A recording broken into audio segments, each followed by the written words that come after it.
Hello everyone, welcome to my YouTube channel. जैसा कि हमारी एनसीईआरटी की सीरीज़ चल रही है हिस्ट्री सब्जेक्ट की, उसमें आज हम 7 चैप्टर के बारे में देखेंगे, जिसका नाम है अशोक, एक अनोखा सम्राट जिसने युद्ध का त्याग किया। इससे पहले मैंने 6 चैप्टर की वीडियोज़ अपलोड कर दी है, उनकी लिंक आपको डिस्क्रिप्शन बॉक्स में मिल जाएगी, आप उन्हें ज़रूर चेक कीजिएगा।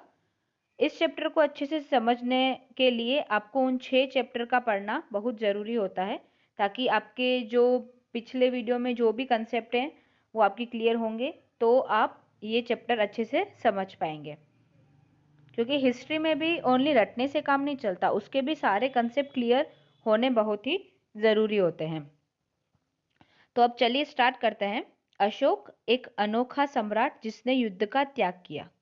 हिस्ट्री को आपको रटने के माध्यम से नहीं पढ़ना है, आपको उसे एज ए स्टोरी पढ़ना है कि हमारे पास्ट में क्या हुआ, जो हम राजा महाराजा हुए हैं उनका जीवन काल कैसा था, वे कैसे जीते थे, उनकी लाइफस्टाइल कैसी थी। तो ये सारा आपको एज ए स्टोरी पढ़ना है, जिससे आपको हिस्ट्री अच्छे से समझ आएगी, साथ ही साथ आपका उसमें इंटरेस्ट भी डेवलप होता जाएगा।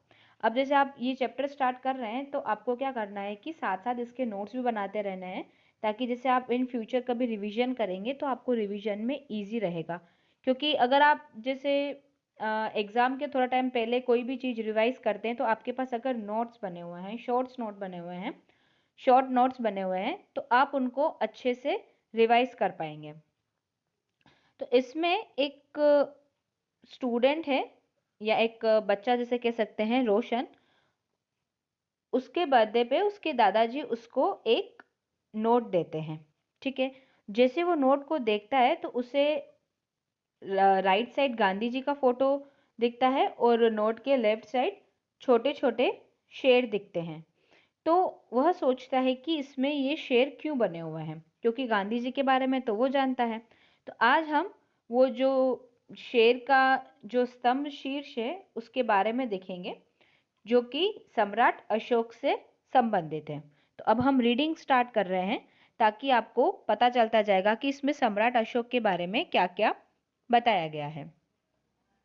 एक बहुत बड़ा राज्य, एक साम्राज्य। हम जिन शेरों के चित्र रुपयों पैसों पर देखते हैं, उनका एक लंबा इतिहास है। क्योंकि अगर कोई भी, जैसे आप जो नोट डेली जो यूज कर रहे हैं, तो उसमें अगर आपको कोई फोटो मिलता है, तो कहने का मतलब कि उसका कोई ना कोई इतिहास रहा होगा, तभी वो इतना इम्पोर्टेंट है, तब जाकर वो इंडिया की करेंसी नोट में छपता है। बाकी अगर कोई ऐसा मामूली कोई चीज होगी तो वो भारत के नोटों पर नहीं छपेगा। तो इनका भी एक लंबा इतिहास है। उन्हें पत्थरों को काट कर बनाया गया। किन्हें? जो शेर की बात कर रही हूँ ना, उनकी बात चल रही है। उन्हें पत्थरों को काटकर बनाया गया और फिर उन्हें सारनाथ में एक विशाल स्तंभ पर स्थापित किया गया।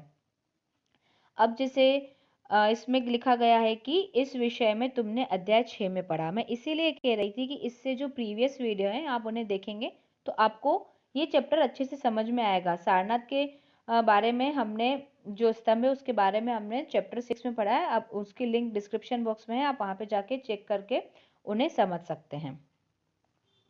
तो ये जो ये एक्चुअली 4 शहर हैं, क्योंकि इसमें 3 आपके सामने दिख रहे हैं। चौथा ये जो बीच वाला शहर है, चौथा शहर उसके पीछे है, इसीलिए वो दिखता नहीं है। बाकी ये 4 शहर हैं। इनको पत्थरों को काट कर बनाया गया है और सारनाथ में एक विशाल स्तंभ पर स्थापित किया गया है। अब ये किसने किया? ये सारा करवाया था सम्राट अशोक ने। जो सम्राट अशोक थे, उन्होंने कई स्तंभ और पत्थर पर अभिलेख भी उत्कीर्ण किए थे। अब अभिलेख क्या होता है? आपके मन में ये क्वेश्चन आ रहा होगा कि अभिलेख क्या होता है। ठीक है, अभिलेख में क्या होता था कि किसी भी ताम्र पत्र पर या फिर किसी भी शीलखंड पर, पत्थर पर, जो राजा महाराजा होते हैं ना, वो कुछ लेख उत्कीर्ण करवाते थे कि उन्होंने कौन कौन से युद्ध किए, उनकी उपलब्धियां क्या हैं, उनके साम्राज्य में कैसा सामाजिक जीवन है, कैसा आर्थिक जीवन है। तो वो इंफॉर्मेशन उस पर लिखवा देते थे, ताकि आगे आने वाली पीढ़ी उनके बारे में देखें। अब जैसे कोई भी वो अभिलेख पढ़ेगा तो उसे पता चलेगा कि एक्स कोई सम्राट था, उसकी ये उपलब्धियां थी। ठीक है, तो ये कहलाते थे अभिलेख। अशोक जिस साम्राज्य पर शासन करते थे उसकी स्थापना उनके दादा चंद्रगुप्त मौर्य ने लगभग 2300 साल पहले की थी। ठीक है, चंद्रगुप्त मौर्य थे, उनके पुत्र थे बिंदुसार और उनके पुत्र थे अशोक। चाणक्य या कौटिल्य नाम के एक बुद्धिमान व्यक्ति ने चंद्रगुप्त की सहायता की थी। इन्होंने मौर्य साम्राज्य की नींव रखी थी, तो मौर्य वंश की नींव रखी थी चंद्रगुप्त मौर्य ने, और उन्हीं के पोते थे अशोक, जो मौर्य वंश के सबसे महान सम्राट बने, जिनका जो साम्राज्य था वो काफी विशाल था। तो चाणक्य ने जो भी हेल्प की थी चंद्रगुप्त मौर्य की, वह हमें अर्थशास्त्र नामक जो एक बुक है जो चाणक्य ने खुद ने लिखी थी, चाणक्य का दूसरा नाम है कौटिल्य, वो उन्होंने खुद ने ही लिखी थी, तो उसमें हमें इसके बारे में जानकारी मिलती है। अब हम वंश के बारे में देखते हैं कि वंश के बारे में क्या बताया गया है। जब एक ही परिवार के कई सदस्य एक के बाद एक राजा बनते हैं तो उन्हें एक ही वंश का कहा जाता है। जैसे पूरा परिवार है, जिससे दादा के बाद उनके बेटे बने, उनके बाद उनके बेटे बने, उनके बाद उनके बेटे बने, तो पीढ़ी दर पीढ़ी अगर कोई राजा ही बन रहा है तो वो कहलाता है वंश। अब जैसे मैंने आपको बताया था कि मौर्य वंश में 3 महत्वपूर्ण राजा हुए, चंद्रगुप्त, उनका बेटा था बिंदुसार और बिंदुसार का बेटा था अशोक। तो ये तीनों लगातार शासक बने थे, तो इस प्रकार ये वंश कहलाए। साम्राज्य में बहुत से नगर थे। इनमें साम्राज्य की राजधानी थी पाटलिपुत्र, उज्जैन और तक्षशिला। ये इसे इनके प्रमुख नगर भी थे। तक्षशिला जो थी वो उत्तर पश्चिम और मध्य एशिया के लिए आने जाने का मार्ग था। उज्जैन जो थी वो उत्तरी भारत से दक्षिण भारत जाने आने वाले रास्ते में पड़ता था, और शायद नगरों में व्यापारी, सरकारी अधिकारी और शिल्पकार रहा करते। ये जो बड़े बड़े नगर थे उनमें व्यापारी, सरकारी अधिकारी और ये सब शिल्पकार ये सब रहते थे। साम्राज्य में बहुत बड़े क्षेत्रों में किसानों और पशुपालकों के गांव बसे हुए थे। ठीक है, जिसे किसान और पशुपालक थे उनके गांव भी इस साम्राज्य में बसे हुए थे। ऐसा नहीं है कि ओनली व्यापारी और ये सब भी रहते थे। मध्य भारत जैसे इलाकों में ज्यादातर हिस्सा जंगलों से भरा हुआ था। वहां पर लोग फल फूल का संग्रहण और जानवरों का शिकार करके जीविका चलाते थे। अब जैसे आप देख सकते हैं कि इनमें किन किन का व्यापार था, इस हिसाब से भी क्वेश्चन बन सकता है। तो आपको पता होना चाहिए कि फल फूल संग्रह करके, जानवरों का शिकार करके भी लोग जीविका चलाते थे, कृषि कार्य करते थे, उसके बाद व्यापारी व्यापार करते थे, शिल्पकार थे। तो ये इनका वाणिज्य मतलब व्यापार वाणिज्य चलता था। साम्राज्य के अलग अलग इलाकों में लोग भिन्न भिन्न भाषाएं बोलते थे। वे लोग शायद अलग अलग प्रकार का भोजन करते थे और पोशाक भी अलग अलग। अब जैसे एरिया वाइज है तो खाना अलग था, भाषा अलग थी, ड्रेस अलग थी, तो ये सारा था। अब आपके सामने एक मानचित्र दिया गया है जो है मौर्य साम्राज्य का।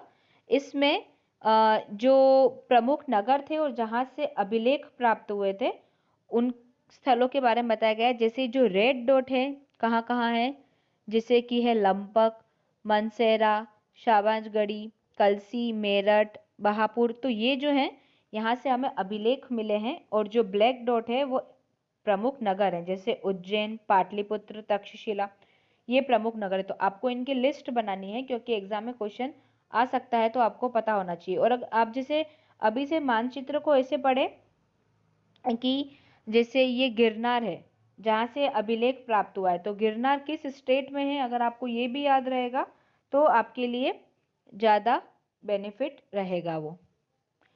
अब राज्य साम्राज्य से कैसे भिन्न है, ठीक है। राज्य और साम्राज्य के बारे में इसमें हम देखेंगे। साम्राज्य राज्यों से बड़े होते हैं और उनकी रक्षा के लिए बड़ी सेनाओं की जरूरत होती है।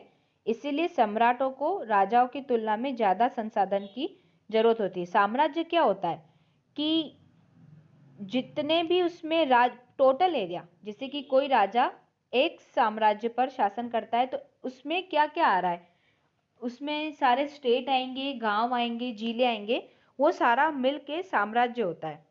और राज्य जो होता है वो साम्राज्य से जस्ट छोटा हिस्सा जो होता है वो राज्य होता है। जैसे अभी आप देश वर्ड यूज होता है, जैसे भारत देश है, उसमें अनेक राज्य हैं, राज्यों में अनेक जिले हैं, जिलों में अलग अनेक तहसीलें हैं, उनमें अनेक गांव हैं।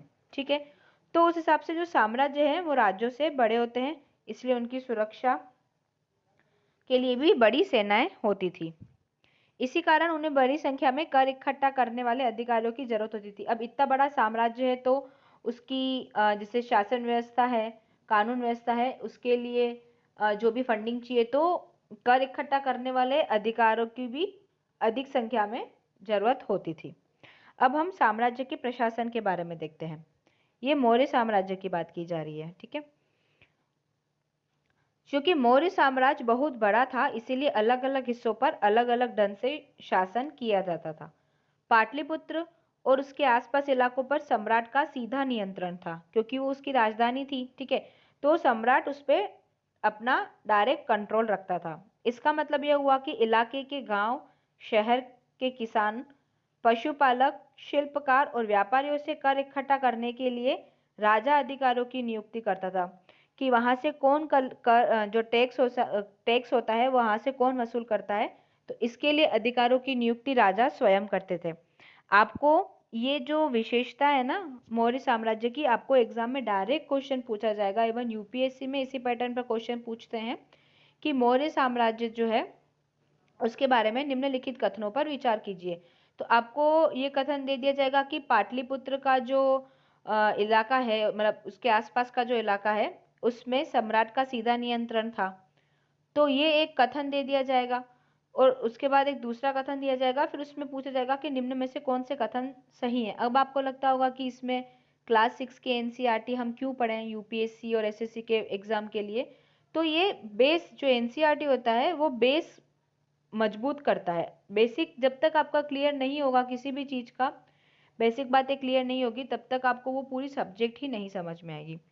तो जो पाटलिपुत्र है उसमें राजा का सीधा नियंत्रण होता है और कर इकट्ठा करने वाले अधिकारी भी राजा द्वारा नियुक्त किए जाते हैं। जो राजा के आदेशों का उल्लंघन करते थे, अधिकारी उनको सजा भी देते थे। इनमें से कई अधिकारियों को वेतन भी दिया जाता था। ठीक है, अब वो जैसे अधिकारी हैं तो वेतन तो उन्हें दिया ही जाएगा। संदेशवाहक क्या होते थे? संदेशवाहक एक जगह से दूसरी जगह घूमते रहते थे और राजा के जासूस अधिकारियों के कार्यकलाप पर नजर रखते थे।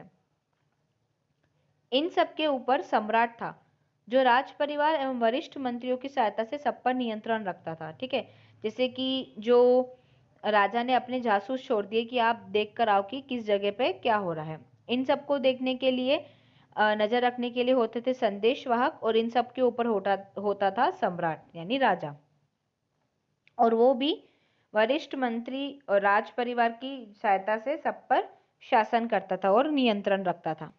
मौर्य साम्राज्य के भीतर कई छोटे क्षेत्र या प्रांत थे। इन पर तक्षशिला या उज्जैन जैसी प्रांतीय राजधानियों से शासन किया जाता था। ठीक है, तक्षशिला या उज्जैन। कुछ हद तक पाटलिपुत्र से इन क्षेत्रों पर नियंत्रण रखा जाता था और अक्सर राजकुमारों को वहां का राज्यपाल, गवर्नर बनाकर भेजा जाता था। जैसे राजा तो पाटलिपुत्र का शासन देखता था, बाकी जो तक्षशिला और उज्जैन जैसे इंपॉर्टेंट नगर थे, इनके लिए राजकुमारों को वहां का गवर्नर बनाकर भेजा जाता था। लेकिन ऐसा लगता है कि इन जगहों पर स्थानीय परंपराओं एवं नियमों को ही माना जाता था। मतलब जो अब जैसे गवर्नर तो बनकर चले गए राजकुमार, पर वहां पे जो स्थानीय जो लोग हैं, जो पहले से ही जिन रूल को फॉलो करते थे, तो वहां पर उन्हीं परंपराओं और नियमों का पालन किया जाता था। प्रादेशिक केंद्रों के बीच विस्तृत क्षेत्र थे। इनके इलाकों में मौर्य शासक सिर्फ मार्गों और नदियों पर नियंत्रण रखने की कोशिश करते थे।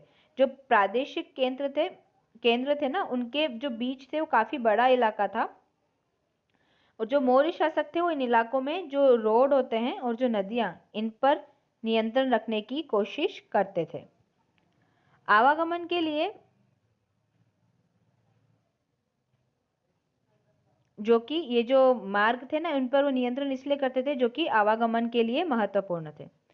यहाँ से उन्हें जो भी संसाधन कर और भेंट के रूप में मिलते थे उसे इकट्ठा किया जाता था। जिसे अर्थशास्त्र में लिखा गया है कि उत्तर पश्चिम कंबल के लिए और दक्षिण भारत सोने और कीमती पत्थरों के लिए प्रसिद्ध था। तो मतलब ओनली कैश नहीं मिलता था, उन्हें काफी गिफ्ट भी मिलते थे, जैसे कि उत्तर पश्चिम से क्या मिलता था, कंबल, और दक्षिण भारत से मिलता था सोना और कीमती पत्थर। तो ये जो संसाधन थे वो नजराने के रूप में इकट्ठे किए जाते हैं। अब हम देखेंगे कि नजराना क्या होता है।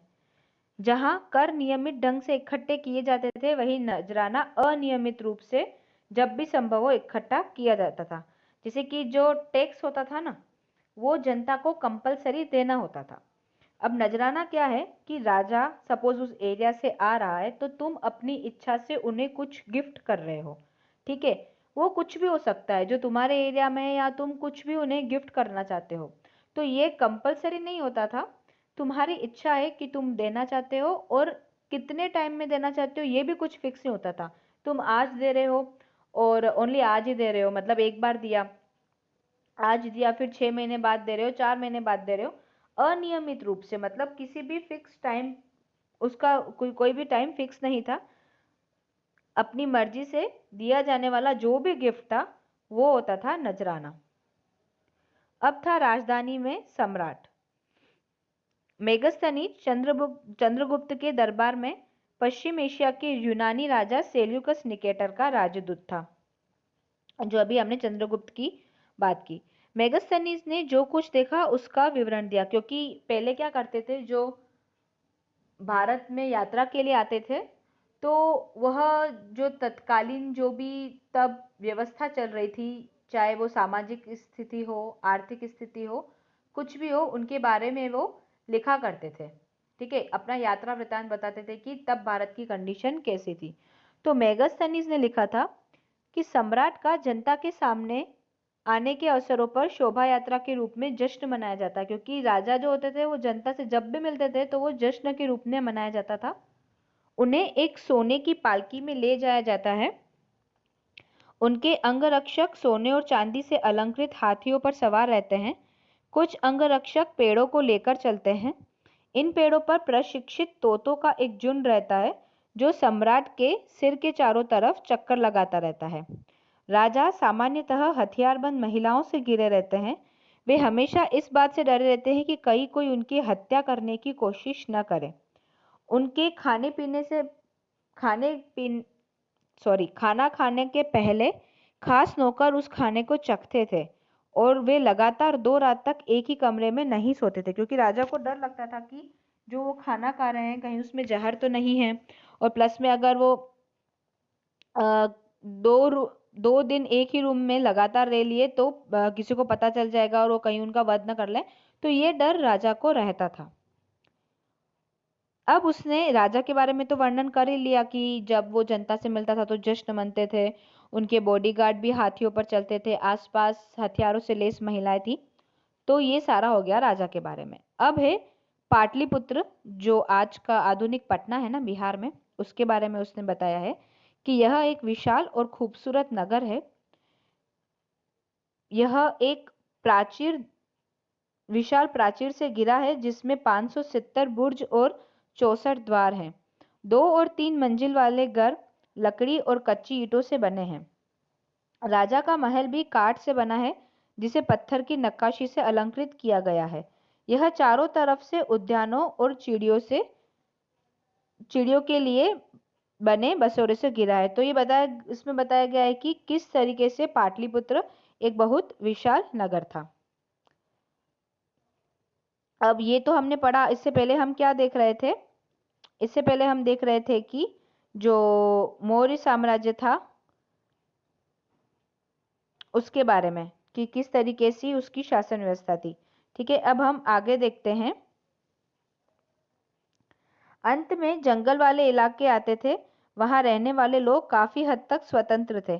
उनसे यह उम्मीद की जाती थी कि वे मौर्य पदाधिकारियों को हाथी, लकड़ी, मधु और मोम जैसी चीजें लाकर दें। जिसे से पहले नजराने वाली बात की थी ना, उसमें ये बताया गया है। अब हम अशोक के बारे में देखते हैं, जो एक अनोखा सम्राट था। जिसे आपने देखा ना कि अशोक द ग्रेट अशोका, महान सम्राट अशोक, उस हिसाब से जो अशोक है वो मौर्य वंश के सबसे प्रसिद्ध शासक थे। वह ऐसे पहले शासक थे जिन्होंने अभिलेखों द्वारा जनता तक अपने संदेश पहुंचाने की कोशिश की थी। और जो अशोक के अभिलेख हैं वो ज्यादातर प्राकृत भाषा और ब्राह्मी लिपि में लिखे जाते थे। अब आपने ये सुना ही होगा कि जो सम्राट अशोक थे उन्होंने कलिंग युद्ध के बाद युद्ध लड़ना बंद कर दिया था। तो अब कलिंग युद्ध का वर्णन करता हुआ एक अशोक का अभिलेख है जिसमें उसने बताया गया है कि राजा बनने के 8 साल बाद मैंने कलिंग विजय की। लगभग 1.5 लाख लोग बंदी बना लिए गए, 1 लाख से भी ज्यादा लोग मारे गए। इससे मुझे अपार दुख हुआ। क्यों? जब किसी स्वतंत्र देश को जीता जाता है तो लाखों लोग मारे जाते हैं और बहुत सारे लोग बंदी बनाए जाते हैं। इसमें ब्राह्मण और श्रमण भी मारे जाते हैं। जो लोग अपने सगे संबंधियों और मित्रों को बहुत प्यार करते हैं तथा दासों और मृतकों के प्रति दयावान होते हैं, वे भी युद्ध में या तो मारे जाते हैं या अपने प्रियजनों को खो देते हैं। इसीलिए मुझे पश्चाताप हो रहा है। मतलब वो ऐसा बता रहा है कि अगर किसी भी स्वतंत्र देश को ही अगर हमें जीतना है तो इसके पीछे इतने सारे लोगों की मृत्यु होती है, तो इसलिए मुझे पश्चाताप हो रहा है। अब मैंने धम्म पालन करने और दूसरों को इसकी शिक्षा देने का निश्चय किया है कि वह धम्म का पालन करेगा और इसको अपनाने के लिए वो दूसरों को भी शिक्षा देगा। मैं मानता हूं कि धम्म के माध्यम से लोगों का दिल जीतना बलपूर्वक विजय पाने से ज्यादा अच्छा है।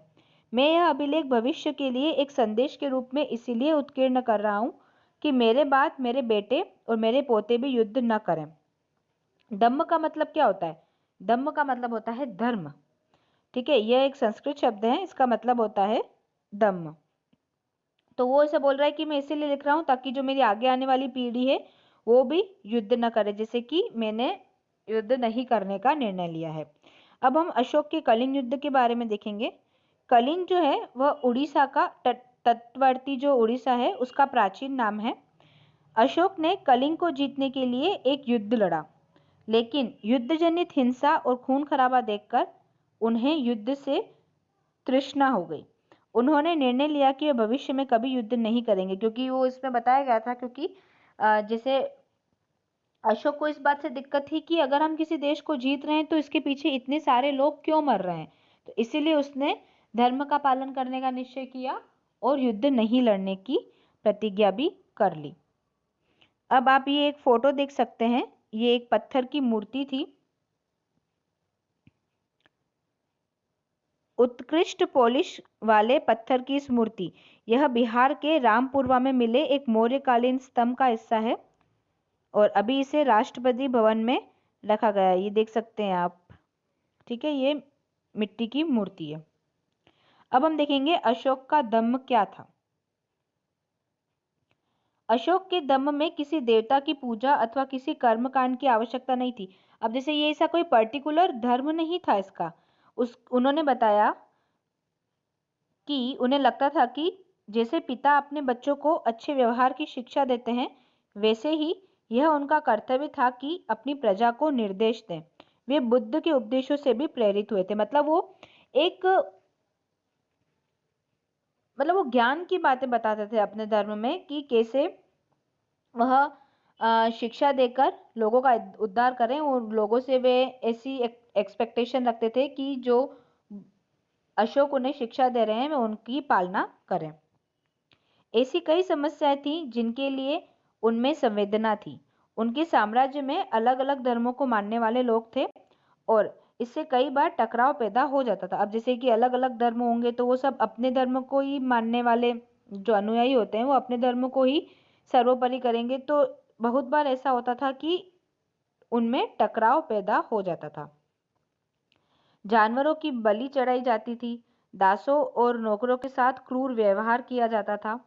इनके अलावा परिवार में व पड़ोसियों के बीच भी झगड़े होते रहते थे।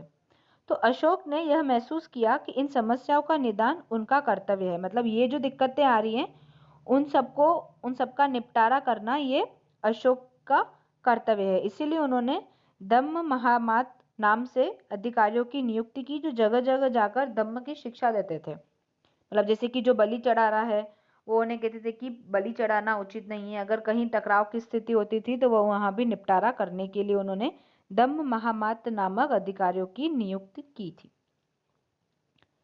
इसके अतिरिक्त अशोक ने अपने संदेश कई स्थानों पर शिलाओं और स्तंभों पर खुदवा दिए। अधिकारियों को यह निर्देश दिया गया कि वे राजा के संदेश को उन लोगों को पढ़कर सुनाएं जो खुद पढ़ नहीं सकते थे। अब जो पढ़ सकते हैं वो तो पढ़ रहे हैं, बाकी उन्हें यह भी कहा गया कि जो मतलब पढ़ना लिखना नहीं जानते हैं उन्हें यह संदेश बोलकर या पढ़कर उन्हें सुनाया जाए। अशोक ने धम्म के विचारों को प्रसारित करने के लिए सीरिया, मिस्र, ग्रीस और श्रीलंका में भी दूत भेजे। इनफैक्ट उन्होंने अपने बच्चों को, जो महेंद्र नामक उनका पुत्र था, उनको भी भारत से बाहर बौद्ध धर्म की शिक्षा के लिए, मतलब उसके प्रसार के लिए भेजा था। अशोक ने सड़कें बनवाई, कुएं खुदवाए और विश्राम गृह भी बनवाए। इसके अतिरिक्त उन्होंने मनुष्यों और जानवरों की चिकित्सा की भी व्यवस्था की। मतलब मनुष्यों की तो की साथ ही साथ जानवरों की चिकित्सा की व्यवस्था भी उन्होंने की थी। तो इस प्रकार अशोक के जो धम्म के थ्रू वह लोगों तक संदेश पहुंचाते थे कि आप धम्म की शिक्षा ग्रहण करें। ठीक है, अपनी प्रजा के लिए अशोक के संदेश के बारे में हम देख रहे हैं। लोग विभिन्न अवसरों पर अनुष्ठान करते हैं। उदाहरण के लिए जब वे बीमार होते हैं, जब उनके बच्चों का विवाह होता है, बच्चों के जन्म पर, और जब यात्रा शुरू करते हैं, तब वे तरह तरह के अनुष्ठान करते हैं। ये कर्मकांड किसी काम के नहीं हैं। इसके बदले यदि लोग दूसरी रीतियों को माने तो वह ज़्यादा फलदायी होगी। अब वे रीतियाँ क्या हैं? जैसे अपने दासों और नौकरों के साथ अच्छा व्यवहार करो, बड़ों का आदर करो, सभी जीव पर दया करो, ब्राह्मणों और श्रमणों को दान करो। मतलब अशोक ये कहते थे कि अगर आपके घर में कोई भी फेस्टिवल हो रहा है ना, कोई भी जैसे बीमार हो, तो उसके लिए आप अनुष्ठान मत करो, आप ये सब करो। अपने दैनिक जीवन में ये आदत बना दो कि अनुष्ठान करने से मतलब नहीं है, जितना मतलब है कि आप दासों और नौकरों के साथ अच्छा व्यवहार करो। ठीक है, अपने धर्म की प्रशंसा या दूसरों के धर्म की निंदा करना, दोनों ही बातें गलत है। हर किसी को दूसरे धर्म का आदर करना चाहिए। यदि कोई अपने धर्म की बड़ाई और दूसरे के धर्म की बुराई करता है तो वह वास्तव में अपने धर्म को ज्यादा नुकसान पहुंचा रहा है। अब कोई व्यक्ति ऐसा है कि खुद के धर्म को बड़ा चढ़ाकर बता रहा है, तो इसका मतलब ये नहीं कि तुम उसका फायदा कर रहे हो, इससे तुम्हारे धर्म को और ज्यादा नुकसान होगा। इसीलिए हर किसी को दूसरे के धर्म के प्रमुख विश्वासों को समझने की कोशिश करते हुए उसका आदर करना चाहिए। ऐसा नहीं कि अपने अपने धर्म का तुम गुणगान कर रहे हो। अब हम देखते हैं कि ब्राह्मी लिपि क्या है। आधुनिक भारत की ज्यादातर लिपियां पिछले सैकड़ों वर्षों में ब्राह्मणी लिपि से उत्पन्न हुई थी। अब जो अ अक्षर होता है ना, उसको आरंभिक जो ब्राह्मी थी उसमें ऐसे लिखा जाता था। फिर आप देख सकते हैं देवनागरी में, बांग्ला में, मलयालम में और तमिल में, तो इस प्रकार ये अ लिखा जाता है। तो ये इनकी उत्पत्ति जो थी वो ब्राह्मी लिपि से ही मानी गई है।